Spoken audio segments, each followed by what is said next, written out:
Paz a vosotros, hermanos. ¿Cómo están? Bien. Qué bueno, me da gusto verlos. Hoy se presentó la oportunidad y nos volvemos a mirar unos a otros y es bonito convivir. Gracias a Dios por la oportunidad y tomen su lugar, hermanos, por favor.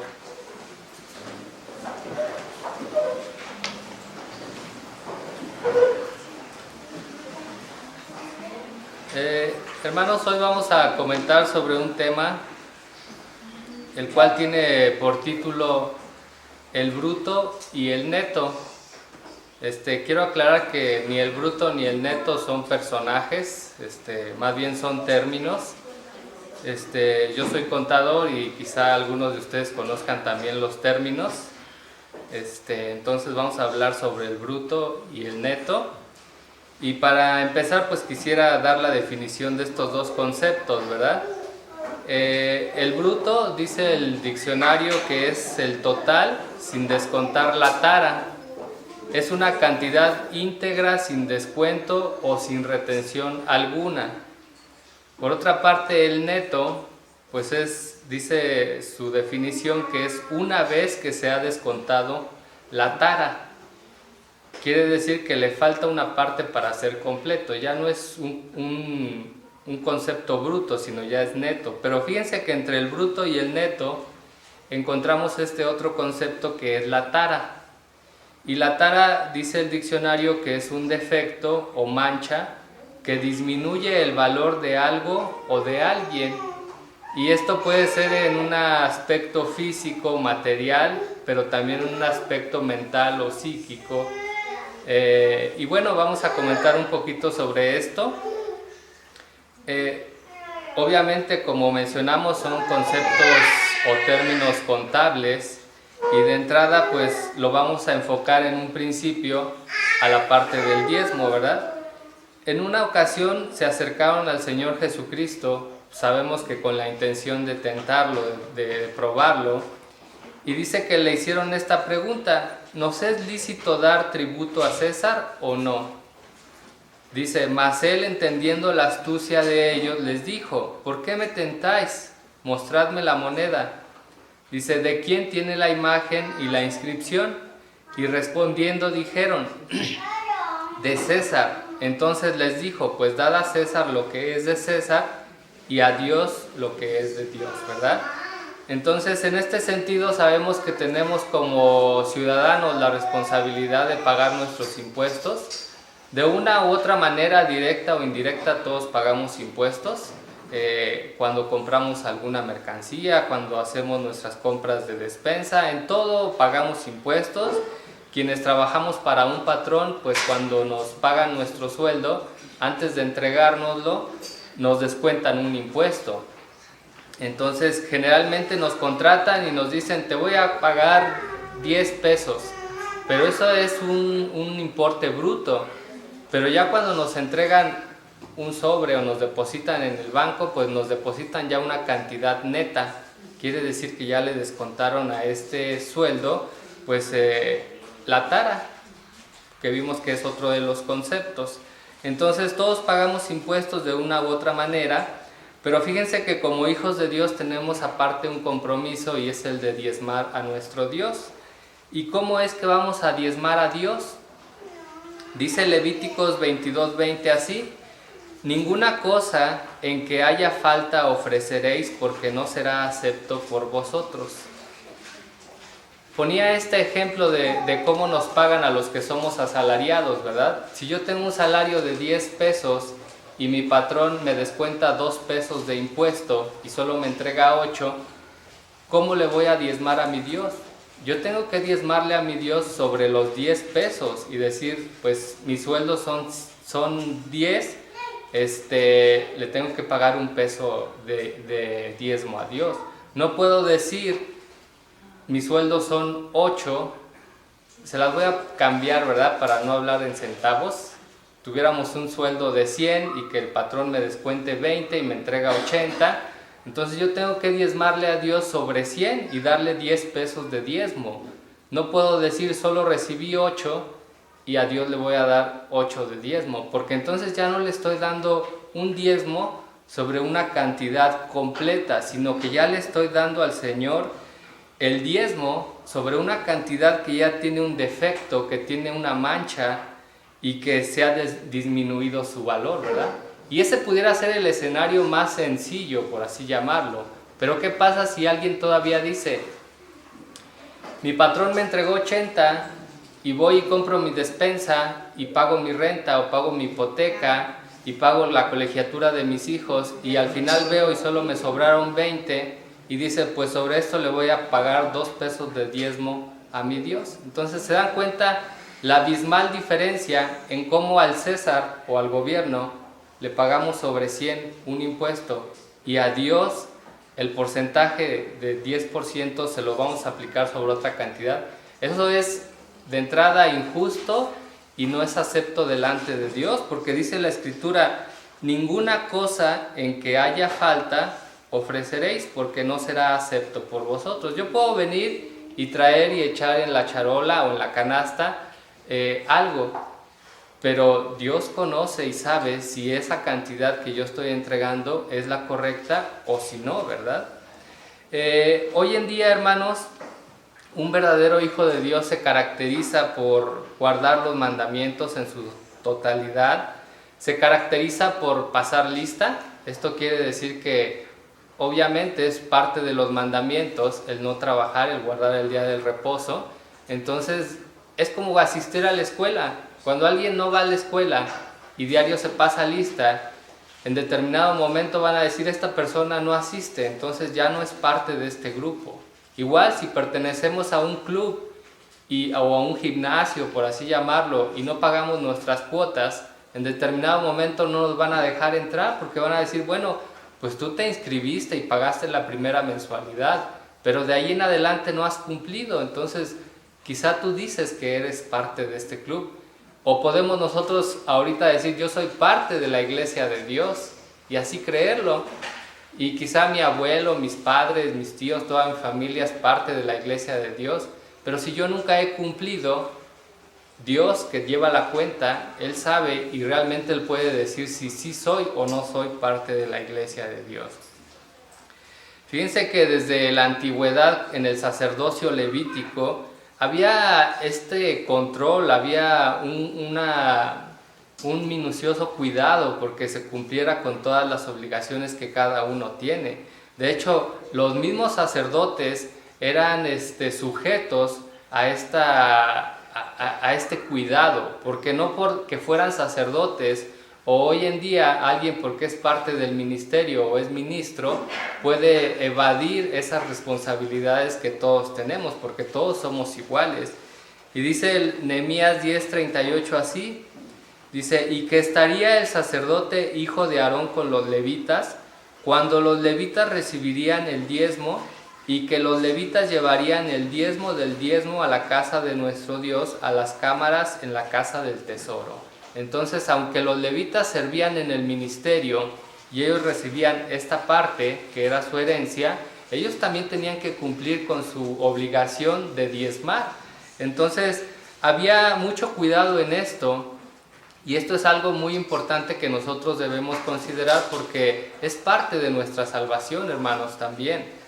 Todos nosotros por igual debemos poner el ejemplo y debemos mostrar que realmente entendemos estas cosas. Ahora, en el sentido espiritual, vamos a hablar acerca del bruto, vamos a hablar acerca de la tara y vamos a hablar del neto también en un sentido espiritual. Porque fíjense que Dios tiene forma de medir todas las cosas.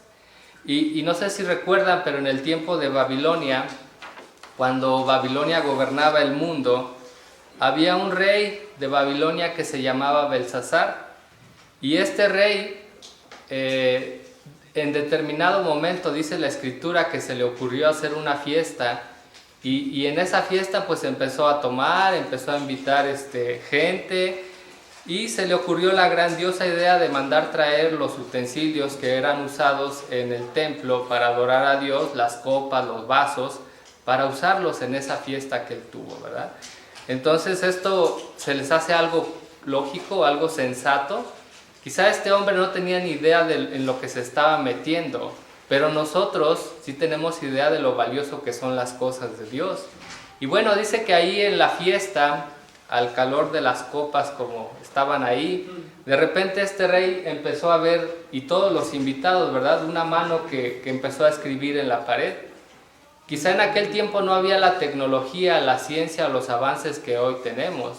Ahorita, si se aparece una mano ahí, quizá yo no me espanto tanto, porque alguien puede con un proyector pues poner esa imagen ahí. Y obvio, sería obvio o visible cuando esto es así, pero yo creo que algo como lo que le pasó a este rey no se había visto en esos tiempos, y quizá era algo que, y no es que quizá, sí era algo que venía de parte de Dios, y esta mano empezó a escribir ahí, y este rey pues se espantó y dijo, ¿qué es todo esto? ¿Qué pasa? Y bueno, la historia la conocemos, ¿verdad? Al final dice Daniel 5:27 así, dice, y la escritura que esculpió es Mene, Mene, Tekel, Uparsin, dice, la declaración del negocio es, y ahí él ya entendió o supo lo que quería decir esta escritura, porque no era una escritura la cual ellos pudieran entender, sino que fue necesario que alguien viniera y les dijera lo que esto significaba. Y dice que esto significaba lo siguiente, dice, contó Dios tu reino y ha lo rematado. Tekel, pesado has sido en balanza y fuiste hallado falto. A este hombre se le pesó. Y recuerden, cuando hablamos del bruto, cuando hablamos del neto, esto podemos usarlo en términos monetarios, pero también en términos de peso, de líquidos o de algo material. Entonces, a este hombre se le pesó, pero no fue que Dios lo haya puesto a él, su cuerpo, en una balanza y que lo haya hallado falto, sino que él pesó otra cosa. ¿Quién no se ha ido a pesar en estos días o en algún momento de su vida en una balanza? Casi por lo general la tendencia es que pesemos más, ¿verdad? Pero este hombre pesaba menos. Entonces dice que fue pesado, dice, pesado has sido en balanza y fuiste hallado falto, pero no hablaba de su peso corporal, hablaba de otra cosa. Recordemos aquí que Dios pone y Dios quita reyes, y si alguien no hace la voluntad de Dios o alguien actúa de una manera en la cual no es acorde a la voluntad de Dios, puede ser quitado. Entonces este hombre, por alguna razón, pues era el tiempo de Babilonia y Babilonia era su tiempo y ahí estaba, pero él fue pesado y fue hallado falto, ¿verdad? Jugando un poquito con las palabras, en determinado momento este hombre tenía un peso bruto, total, estaba completo, pero de repente dice que fue pesado y fue hallado falto. ¿Se imaginan el Señor cuando lo encontró y dijo, pues este bruto, por así decirlo, pues ya está tarado, ¿verdad? ¿Y por qué digo tarado? Porque el neto es la cantidad o es algo que ya se le restó la tara. Es cuando algo ya perdió su valor. Entonces, esta palabra tarado, hermanos, quizá la hemos escuchado también. Es muy común a veces escucharla, que la gente la usa, a veces para ofender a las personas. Pero es un concepto que realmente existe en el diccionario y esta expresión a veces cuando se usa, también se usa para referirse a alguien que aunque física y mentalmente está bien, está sano y está completo, sus actitudes o su comportamiento no son acordes a lo que es normal, ¿sí? Entonces, la actitud que este hombre tomó al usar las cosas de Dios para un propósito mundano, un propósito que no era correcto, pues no era bueno. Entonces, Dios lo quitó y sabemos cuál fue lo siguiente. Vino el imperio de los medos, los persas, y ahí está el claro ejemplo, ¿verdad?, de que Dios ha tenido en determinado momento, en determinado tiempo, a muchos que han intentado servirle o que Él ha querido que le sirvan, pero desafortunadamente no han podido, hermanos. ¿Por qué? Porque fueron hallados faltos. Ahora, ¿qué pasa con nosotros? Ya no es el tiempo de Babilonia, ya no es el tiempo de Media, de Persia, de Grecia. Quizá estamos viviendo en los tiempos del Imperio Cuarto Romano, pero dentro de este tiempo, en esta actualidad, vivimos nosotros que somos la iglesia de Dios. Y dice la Escritura: mas vosotros sois linaje escogido, real sacerdocio, gente santa, pueblo adquirido, dice, para que anunciéis las virtudes de aquel que os ha llamado de las tinieblas a su luz admirable. Aquí estamos nosotros, hermanos, es nuestro tiempo ahora. Y todo lo que se ofrezca a Dios debe ser ofrecido sin defecto, sin tacha, sin mancha. Debe ser completo. Y debemos analizar esto, en cuál es nuestra posición actual, cómo estamos actuando delante del Señor. ¿Se imaginan si ahorita el Señor nos pusiera en una balanza, cómo nos encontraría? ¿Qué diría? ¿Estás completo o fuiste hallado falto? ¿Qué quisiéramos? Yo creo que todos quisiéramos que nos encontrara completos. Dice Marcos 12, 30 al 31 así, hablando de los mandamientos de Dios, ¿verdad? Amarás pues al Señor tu Dios, escuchen, dice, de todo tu corazón, de toda tu alma, de toda tu mente, de todas tus fuerzas. Dice, este es el principal mandamiento. Y el segundo es semejante a él, amarás a tu prójimo como a ti mismo. Dice, no hay otro mandamiento mayor que estos. Entonces, ¿cómo quiere el Señor que le amemos? ¿Con medio corazón? ¿Con media alma? No, ¿verdad? Si nosotros, que somos simples mortales, simples humanos, ¿qué le pedimos a nuestra pareja? Todo su corazón, ¿no? ¿Y no quieren toda su alma? ¿Y no quieren todas sus fuerzas? ¿Y no le demandan a uno lo mismo? Que des todo tu corazón y que le des toda tu alma. Ahora, ¿cómo vamos a dividir nuestra alma, nuestro corazón entre nuestros hijos, nuestra esposa y nuestro Dios? Es posible. Ahora alguien pudiera decir, ¿cómo vas a ver Dios si le estoy dando toda mi alma o todo mi corazón o todas mis fuerzas o toda mi mente? El Señor tiene una balanza para pesar todo esto. Quizá a nivel humano no. Y eso, por así decirlo, porque a veces nos damos cuenta cuando alguien es sincero y cuando no. Y aunque te digan con palabras que te aman con todo tu corazón o con todas sus fuerzas o con toda su mente, o que están haciendo algo de la misma manera con todo su corazón o todas sus fuerzas o mente, puede uno darse cuenta que esto no es verdad y que a veces pudiéramos dar más o los demás pudieran dar más. Entonces, a Dios, hermanos, debemos entregarle todo, completo, sin que haya defecto, sin que haya mancha, sin que haya tara. Este es lo que Dios quiere, que guardemos todos los mandamientos por igual, que amemos a nuestro prójimo por igual, que no hagamos acepción de personas. Yo no puedo decir, voy a amar a esta parte de mi prójimo con medio corazón y a esta otra parte con todo mi corazón o con un cachito. O voy a guardar un mandamiento con todas mis fuerzas y le voy a echar muchas ganas y voy a poner toda mi alma ahí, y este otro pues como que nada más un poquito. No, hermanos, Dios quiere que lo hagamos de manera completa en todos los sentidos. ¿Y por qué? Porque si nosotros lo hacemos de esta manera, si amamos a Dios de todo corazón, de toda alma y damos nuestras fuerzas y hacemos lo mismo con nuestro prójimo, dice la Escritura, y es una bendición, dice, y el Dios de paz os santifique en todo, para que vuestro espíritu y alma y cuerpo sea guardado entero, hermanos, o sea, completo, no nada más una partecita de nuestra alma o de nuestro espíritu o de nuestro cuerpo, dice entero, dice sin reprensión para la venida de nuestro Señor Jesucristo. Ahora, eso es ahorita. ¿Se imaginan entonces el grado de santidad que se requerirá para ser reyes y sacerdotes en el reino de nuestro Señor?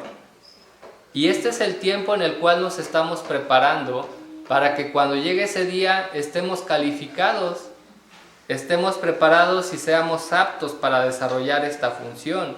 Hablábamos del ministerio o del sacerdocio levítico que había en la antigüedad y vimos cómo cuidaban la parte del diezmo, pero también cuidaban otros aspectos.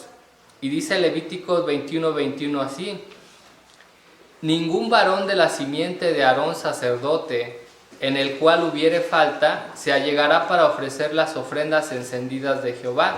Hay falta en él, no se allegará a ofrecer el pan de su Dios. Esto era algo físico, corporal. Nosotros ya no vivimos o no estamos bajo el sacerdocio levítico, estamos bajo el sacerdocio de Melquisedec. ¿Y qué quiere decir esto? Que todo lo tenemos que traducir a un nivel espiritual, algo más grande, hermanos. Físicamente todos podemos tener defectos, unos de una manera, otros de otra, unos de los ojos, otros de los pies, las manos, todos tenemos defectos físicamente, pero a Dios eso no le importa. Lo que Dios quiere es nuestro corazón, es nuestra mente, son nuestras fuerzas. Que seamos íntegros y que estemos completos en el sentido espiritual, que seamos sin defecto, hermanos. Eso es lo que quiere nuestro Dios. Y por eso sigue exhortándonos o amonestándonos la Escritura de Dios, el Espíritu Santo de Dios, para que nosotros, dice la Escritura, procura con diligencia presentarte a Dios aprobado, como obrero que no tiene de qué avergonzarse, que traza bien la palabra de verdad. Trazar la palabra de verdad de una manera correcta es hacer las cosas de manera correcta, de manera completa, de acuerdo a la voluntad de Dios. Que no haya, como dijimos, esta tara en nosotros, o dicho de otra manera, que no haya defecto en nosotros en el sentido espiritual. Y obviamente, recordemos, todo lo espiritual lo traducimos de manera corporal, física, a través de nuestras acciones, de nuestro cuerpo, con nuestro prójimo, hermanos. Y día a día, recuerden esto, nosotros somos pesados por Dios, somos puestos en una balanza y Él está viendo cómo vamos. Hablamos del Espíritu Santo como ese anticipo que el Señor nos dio. ¿A quién le dio ese anticipo Dios? A nosotros. ¿Y qué espera de nosotros el Señor? Recibir algo. Un día va a venir el Señor y va a decir, bueno, vengo por lo que compré. Y nosotros fuimos comprados con la sangre de Jesús. Y Él espera encontrar gente santa, dice aquí la Escritura, un pueblo apartado, que se haya guardado, que pueda trazar, como dice aquí la Escritura, la palabra de verdad de una forma correcta. Pero si Él viene y nos encuentra faltos y día a día nos va pesando y ve que estamos faltos y que no estamos completos, Él pudiera decir, pues te quito mi espíritu, ¿sí? Así es que tengamos en consideración eso, hermanos. Así como a veces estamos atentos a ir a pesar nuestro cuerpo porque estamos en una dieta o porque estamos cuidando nuestra salud y queremos mantenernos ahí y no pasarnos, así también consideremos que Dios nos está pesando día a día en un sentido espiritual y pesa nuestro corazón, pesa nuestro espíritu, nuestra alma, nuestras fuerzas, y tenemos que estar bien delante de Él. ¿Y esto para qué? Para que Él pueda asegurarse y que pueda confirmar que nuestro futuro papel como reyes y sacerdotes está seguro. Él eso quiere, que nos preparemos correctamente, que estemos bien y que el día de mañana cuando venga el Hijo de Dios pues nos halle, como ya dijimos, sin defecto, ¿verdad? En una perfección espiritual en Cristo. Porque como personas en lo individual nunca vamos a ser perfectos más que en Cristo. Entonces de Él tenemos que agarrarnos para que cada día, hermanos, cada día que seamos pesados en esta balanza de Dios, el Señor diga, estás completo, sigue así. Y el día que venga el Señor Jesucristo, pues también nos tome. Hermanos, este es el comentario de esta mañana. Espero que cuando venga el Señor a todos nos encuentre completos y pues nos pueda dar acceso a esa nueva Jerusalén, donde, como ya se comentó, pues estaremos resguardados de las plagas y de la ira que ha de venir. Que el Señor los bendiga a todos. Paz a vosotros.